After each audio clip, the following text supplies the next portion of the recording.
Good morning friends. ఈరోజు అయితే నిద్ర అస్సలు తీరలేదు. ఇంకా నిద్ర వచ్చేసిన కళ్ళు అయితే అస్సలు తేరుకోలేదనమాట. మీరు అనుకోవచ్చు, ఊరుకమ్మ పగలు తక్కువ రాత్రులు ఎక్కువ కదా, నీకు ఇంకా నిద్ర తీరకపోవడం ఏంటి అని. అది కూడా చెప్తాను.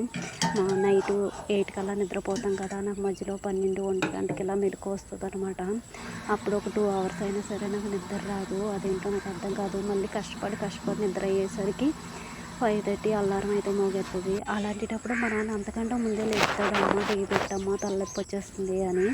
టీ అయితే పెట్టేసుకొని అయితే నాన్నకు కొద్దిగా ఇచ్చేసి నేనైతే హనీగాడి దగ్గరికి వచ్చేసినాను. వీటితో ఆడుతూ పాడుతూ అలా టీ అయితే తాగేస్తాను అన్నమాట. లేదంటే అసలు టీ తాగినట్టే ఉండదు. వీడి దగ్గర కూర్చొని అయితే అలా తాగుతూ కూర్చుంటాను ఆ 10 నిమిషాలున. టీ తాగేసాక అయితే ప్యాన్లు అయితే తీసి దానా అయితే పెట్టేసి పాలు తీయాలి. ఆ తర్వాత వంట కార్యక్రమం అయితే మొదలు పెట్టాలి. మార్నింగ్ 5 నుంచి 5:30 నుంచి మళ్ళీ 6 వరకు నా పని అలా